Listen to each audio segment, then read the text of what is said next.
Each week, it seems that Robert F. Kennedy Jr. continues to make progress on ballot access. It is a monumental task that requires incredible diligence and navigation of arcane laws and rules that are designed to minimize the chances of any candidate outside of the duopoly getting on the ballot for an election. It takes gathering petitions, working with political parties with current access, and being bombarded by nefarious characters posing as lawyers who want to tie up every new access in long drug-out court battles. Set aside the fact that all of it feels very undemocratic. The task itself has required incredible resource both in time and money, and forces the Kennedy campaign to spend its funds on access to the ballots, frivolous lawsuits, and paid petition gatherers. In the land of America, where the modern version of voting, democratic voice, and representative republicanism took a hold of the world, we might be more inclined to have more voices at the table than less. But as is the case in so many things, our institutions and ideals are in name only. This next week, ballot access opens up in my beloved home state of Colorado. The thresholds here are not insurmountable, and I genuinely think that Mr. Kennedy will be on the ballot rather quickly. If there were ever a candidate that embodied the spirit of this place, Mr. Kennedy is the perfect balance of what makes our state tick. I was born in 1975, the year before the Olympics that never happened in Denver. Even though our state has changed tremendously in these last 45 years, the spirit of Colorado can still be felt within the choice to deny the Olympics of 1976, and it's one of the primary reasons I believe that Mr. Kennedy matches up so well with our people. Coloradans are strange people. We are a hardy group who love the habitats and the wild places of our most precious resource, the mountains. But we are not monolithic in our thinking. We are a massive agricultural state where the farmers and ranchers of the eastern plains have a rugged spirit that tends towards conservatism and the agrarian life. Our mountain people still wish to be left alone by government and their neighbors. We rely on oil and gas for many of our jobs and economic tax base for education and roadways. We are urbanites from Denver and Boulder who love great food and healthy living. We are academic in our thoughts with amazing higher education institutions like Colorado State and the University of Colorado. Our western slope is filled with wine and fruit growers who feel forgotten by the more frenetic and fast-paced world of the Front Range. We've also grown, exponentially in my lifetime, from 2.5 million people to nearly 6 million. It has put tremendous pressure upon our resources.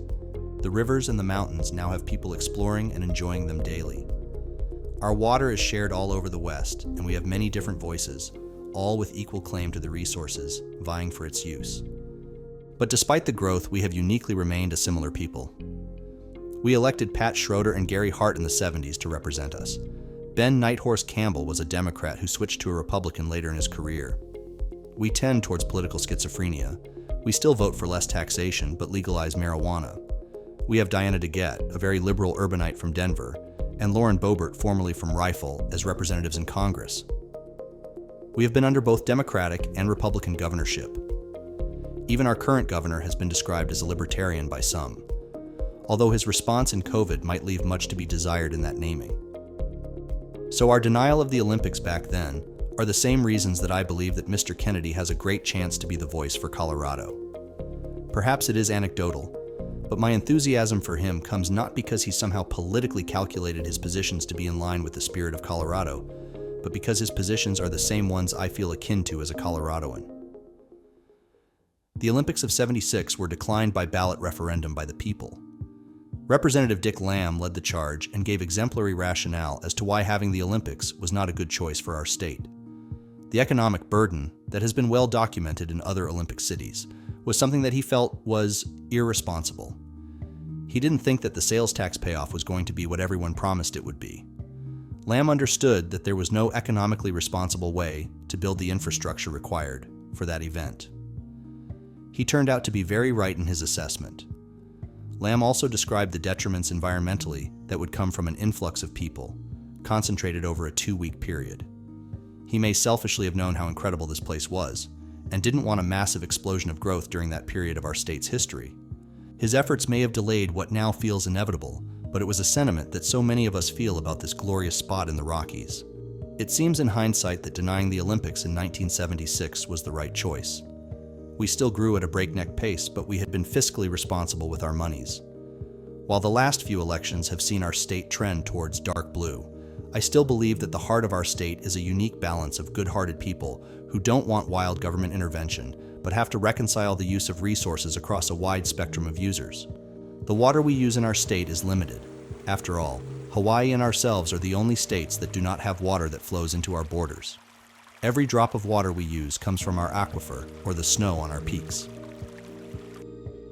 Our cities have wildly different interests than a rancher in Meeker, and we have had to work through those incongruent intersections of interests. It makes for complex relationships, but ones we have worked our way through for nearly 150 years.